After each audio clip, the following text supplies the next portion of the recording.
in this world is my balls and my word. And I don't break them for no. Do you understand? It's a Big KIZ podcast. You're listening to myself, Ivan. I'm Brian. And it's been it's been BigKiz.com. oh yeah, of course. That's where you'll find it. Send us a message there. You can find out all our other podcasts and stuff. Yeah, send us money. Send us your wife's panties. Maybe not. Wow, that's Yeah, sorry. That okay. you know, Nowhere. that did accelerate Very quite quickly. Yeah. So Yeah. Abu, just before we came on, you mentioned something you want to talk about today, and actually, funnily enough, it's kind of poignant for a lot of reasons, like the contemporary situation, Yeah. but also, you know, I was on Facebook and there was an advert, and you know, I'll go into that after you introduce the topic. Oh, okay. All right, sure. So I was just at work the other day, just mindlessly scrolling through news articles, and Is that during your lunch break? oh no, during work, mate. During work hours. Okay. Yeah, it helps the time go quicker.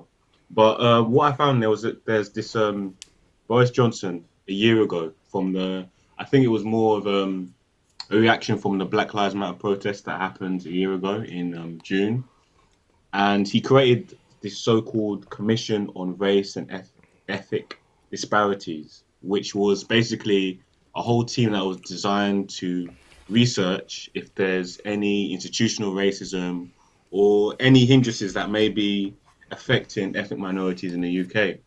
So the report came out a couple months back, and I remember it was on I think it was on ITV, the good like is it Good Morning Show, and so they got this black guy, I don't know, probably some politician, career politician, and he's literally saying that the results from the report state that there is no evidence of institutional racism in the UK or any sort of racism, and that people are able to achieve the jobs they need to. Like as he put it, UK isn't as culturally rigid as it used to be.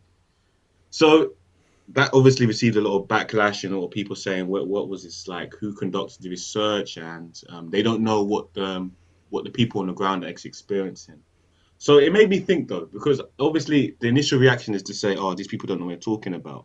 But I guess in terms of like when I see for myself employment, has race been a factor? I don't know, because I've gone through the education system, and would I say some teachers were racist to me? I'd say no. When it came to getting my first job at McDonald's, were they discriminating? No. But I think where the issue lies is more when you're going higher up the field. Like when we're talking, like, for example, the House of Commons, right? How many black people in positions of power in there? Hardly any. And the ones that are there are dopey as hell. Like, don't get me started on Diane Abbott. And it's just, it makes me think that as naive as the report is, there's an element of truth to it in regards to I can walk down the street as a free black man without being hassled. But when it comes to actually trying to make a difference, like holding positions of power, that's where I feel they got it all wrong. Because in the UK, it's a predominantly white country, and you know what? It's inevitable. Whether you want to call it racism, whether you want to call it tribalism, or whether you want to call it nationalism, people always want to keep what's familiar. And so when it comes to seeing people like I think it's a good thing that you see Sadiq Khan as mayor of London, right? But sometimes I do feel like it's a bit of a cop out, a bit of a tokenism kind of vibe, just to appeal the masses. And it makes me think like how much should racism play on my mind? Because me, as my day to day living, I try my best to just feel like if I can do as much as I can as an individual, then hopefully I can reap the results of that. And I don't let any factors such as race influence me because that can be a poisonous game in which you're like, oh, I didn't get this job because of racism, or these people treat me like that because of that.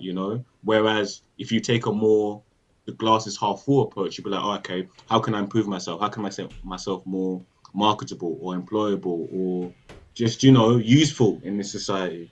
So it got me thinking, because there was a lot of hate towards the report, and I didn't understand that because there's always backlash. Like there is an element of truth in that report from what I read of I it. mean, I think it's an interesting idea because in some ways it's like even if there is present, I get what you're exploring is the idea is what good does it do me or even this problem to become very focused or very concerned Mm, about it, definitely. and I think in some ways it's even more complicated than people really want to admit in the sense that it's. I mean, for me, it's always been a class issue. It's a Mm, class issue because there's plenty of poor white people. There's plenty of white people with no power. mm, And so the idea that it divides down ethnically like that isn't quite cut and obvious dry. to me. Yeah. Mm, So, like, for example, even I think, for example, like one term that became very prominent in the last few years is white privilege. And I think a lot of people, it causes mm, like, I think what it does is it divides and it separates rather than unites. yeah. Because as an idea, do I believe that white privilege exists? Conceptually, yes, in the sense Mm, that if I'm going to face something, if I'm going to be sort of underrepresented or judged or mm, prejudiced against, it's not going to happen on the basis of my skin color, mm, right? That's not how it's going to happen. But sometimes I believe that actually economic circumstances actually play a bigger role in that of course. than anything else. Like here's the reality. Like if you're of any ethnicity and you go to Eton, you got more to do with that class of people. That's more. You're closer to that you're more similar to that class of people who are well educated, upper middle class background, than Mm, you are to anyone who happens just to have your ethnicity. mm. Agree on that. Like I'm white and Boris Johnson is white, but you know, our experiences are completely different, and Mm, actually, mm, that applies itself across the spectrum, right? definitely. Like, let me put it this way: if you're a upper middle class Nigerian immigrant, what has your experience, what has their experience got to do with working class Caribbean Mm, family growing up in London? I don't think it's that similar. mm, One mm. was privately educated. One had every advantage possible in their society, and the other didn't. And actually, it divides itself by class lines, not ethnic. Mm, agree that. On top of what you're saying there, another famous term. So you talked about white privilege. Another term that came out in the past couple of years is the word BAME. You heard of that? BAME. Yeah, yeah, So it's the yeah. idea in which you group. So it stands for Black, Asian, and ethnic minority groups, something along those lines. Minority ethnic groups, right? And this word came out during the whole Black Lives Matter incident of George Floyd. And then I thought to myself, this term, everybody was using it. Every news outlet, BBC were going ham on it. And it just made it ridiculous because it goes under the notion that all black people, all Asian people, and ethnic minorities have the same experiences, which is not entirely true. Like you talked about the Nigerian immigrant versus, like, for example, a person from Nigeria is different to someone whose family originate from Jamaica. The culture is entirely different. Mm, The way of upbringing is entirely different. mm, And to put all black people as black, I don't agree with that. Not all black people are my people. Like I originate from Uganda and I resonate with that culture. Of course, when it comes to skin color, when you see a person, there are stereotypes, there are generalizations, but it's what you're saying. I feel like class issue, yeah. I'd even break it down further into upbringing. You know, people have different upbringings. If you grew up in a middle class area versus a working class area, your opportunities of achieving more vary massively. You know, and it's like also with the Asian community, they live a specific culture which is different to a lot of other ethnic minorities. For example, it's very family orientated, whereas well, how I grew up, it was like literally single parent household. Everyone in the household figure out what you need to do for yourselves in order to be better. So I just find it a bit pretentious, by these terms that they're coming up with. It's all political terms just to adhere to people. Because it's like you said in the beginning, bro. It's way more complicated than that. But I think yeah, I feel like now as me, right, I just try and do the best that I can. It's glad that awareness is coming about, but that shouldn't be used as an excuse that I see. but I what I think happens is one is kind of mobilized by, and don't get me wrong, I completely understand why there is upset, but but I think to do it by ethnic lines is, I mean, I want to say it's aggressive, but it's kind of in some ways that's only natural because it has to happen in that. Sometimes you have to be aggressive to get change. And when I say aggressive, I just mean the rhetoric needs to be quite aggressive, because, like I said, when they do it by ethnic, like I said, really the class of people are talking about are what we would consider like the ruling elite. So let's say the Conservative front bench. Let's Yeah, just put it like that. Not to say that the Labour front bench isn't quite similar in yeah, background either, but it's those people that hold power. It's the boardroom, and I think what's happened actually is lots of people from ethnic minority backgrounds have done what they needed to do, which is send their kids private, worked hard, and did it all. And what they're realizing is oh, okay, I don't break through to the boardroom, and so that's on it's a racist club, or it's like the same thing I think women experience. It's like it's a boys' club, so not breaking that glass ceiling is a concern. What I mean is, it's a concern that really doesn't matter as much to your lay person. yeah. To the everyday person, yeah. Because actually, think about this. There's lots of kids who come from working class backgrounds, and just because they've seen white prime minister after white prime minister, they don't sit there and think, I can be prime minister. Although I understand the argument of representation, right? But you get where I'm kind of getting to. It's like Yeah, it's more ethereal than that. The representation is one thing, but how much difference does it make? It's like, for example, Margaret Thatcher. She's a woman, but how much did she do for women? Same with Obama. yeah. You can say, okay, Obama's dual heritage, but how much did he do? For like situation in is it Chicago? Yeah, because there's So still it's kind of like yeah. it's a more complex issue, and I wonder, like, for example, like the term BMAE or white privilege or any of this kind of thing that emerged with wokeness. There's one thing, like, to be woke is to have the awareness, but I think sometimes life is more complex than having, you can't just say, oh, 100%. Oh, Like it's this is this the cause of way. it. Yeah.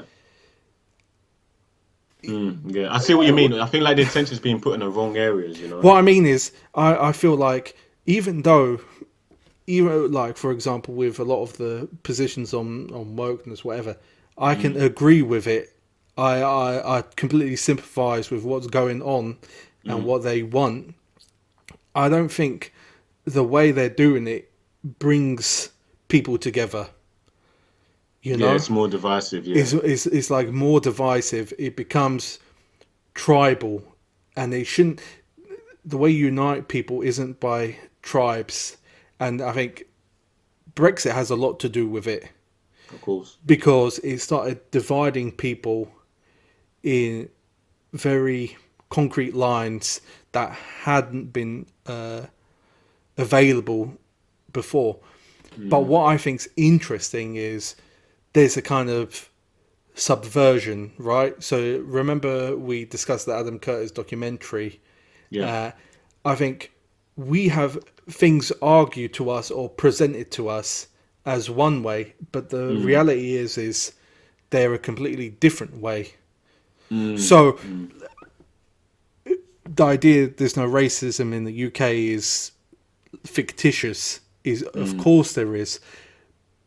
I think there's some frustration that there's not an acknowledgement that things have improved, or sometimes there's a fixation on America.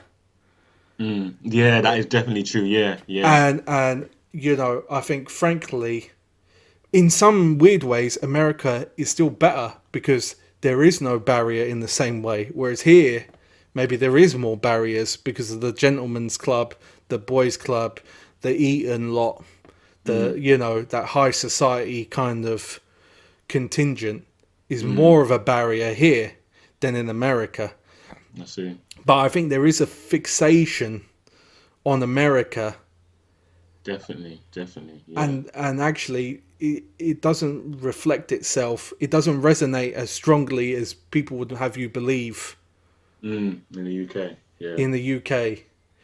But let me give you a thing that really bothered me. There was a advert for a website building company.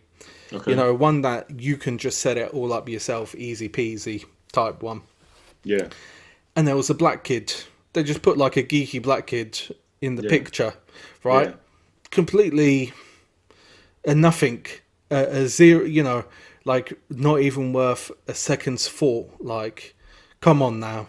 There's a geeky black kid on the advert, as if there isn't any online when there are tons, right? Yeah. What I'm saying is, it's not a community that is fictitious. There is, just like there's geeky everyone. Okay. And on Facebook, there was just loads of comments going, oh, what's going on here? Very upset. And I was just thinking, damn. Wait, what are they upset over? Well, this is the thing. They were upset that the company had chosen a geeky black kid. They need to fuck off, man. 'Cause that's the thing. You're doomed if you do. You're doomed if you don't. I get what you're saying in this age of like of inclusiveness and diversity. It's like I don't know. People got too many opinions at this point, man.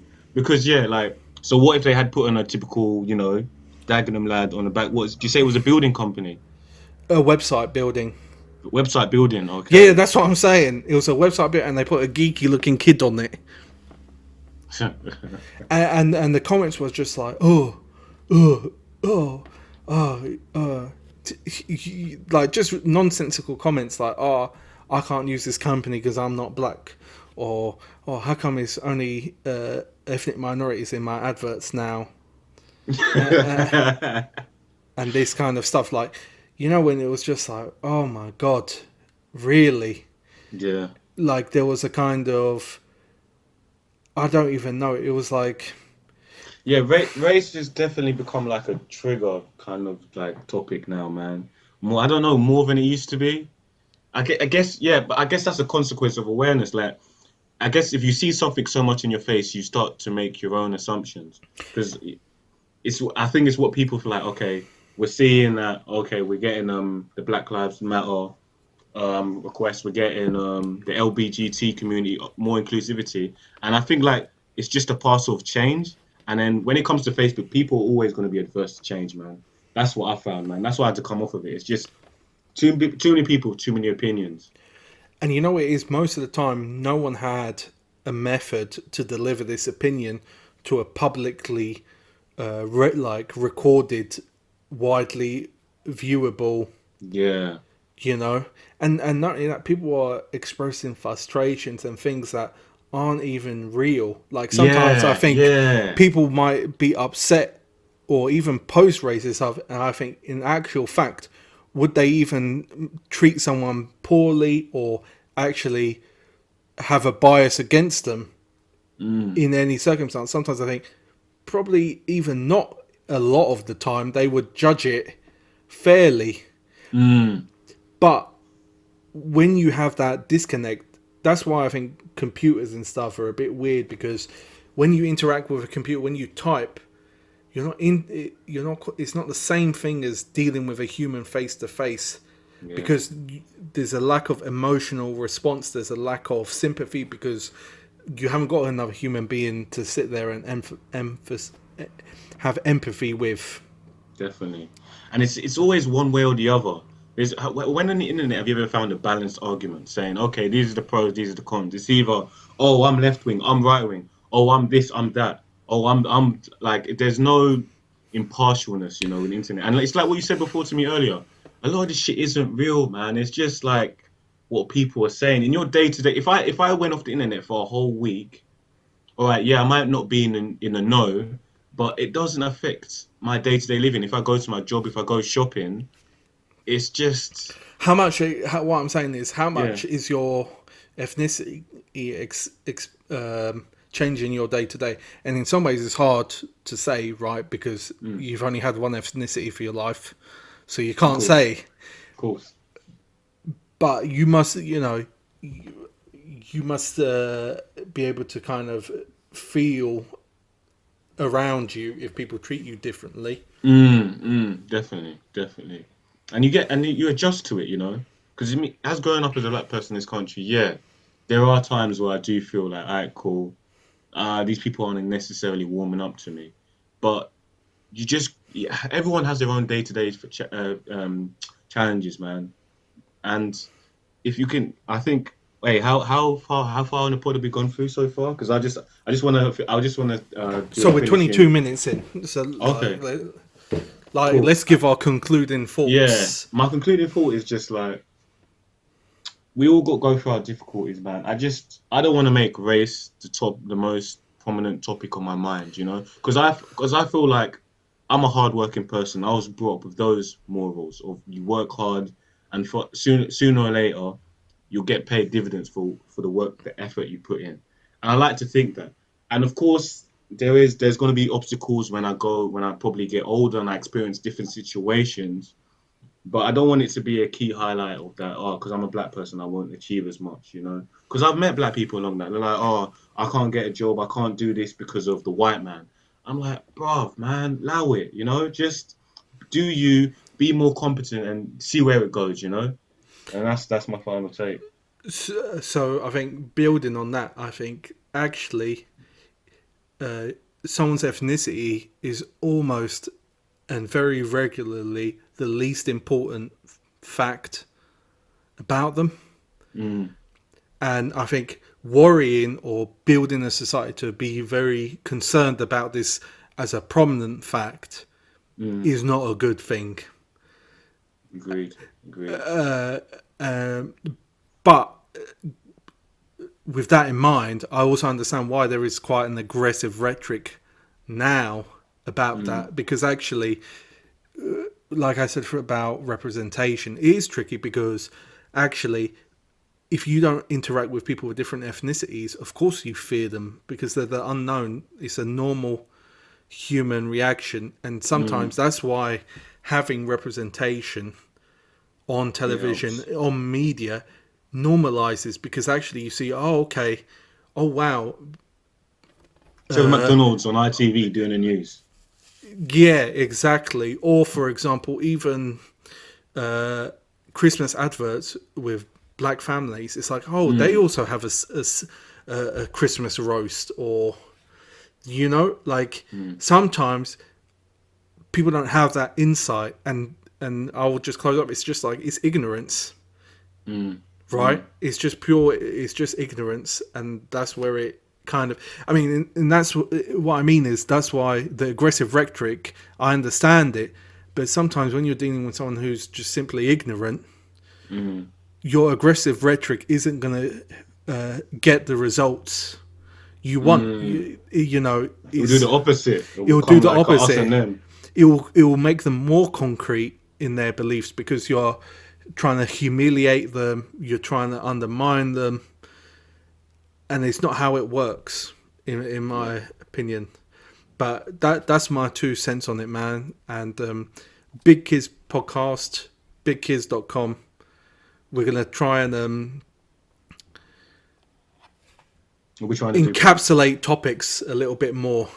Oh, I love it. No, don't you love it, listeners, when Brian brings out the big words, you know? Did you hear him say ephemeral early on in the pod? I was like, damn, look at you. Damn, ephemeral. I don't remember saying that. Was it? Oh, what did you say? Yeah, well, you did say that. You did say that. Oh, okay, that's cool. That's good.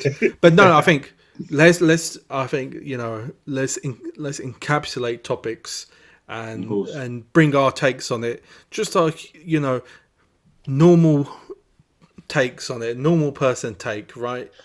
Yeah, and listeners, don't be afraid to get in. Also, let us know if we're talking shit, if we're talking facts. You know, let us know, because this is a podcast for everyone. We want everyone to be, it's an open discussion, man.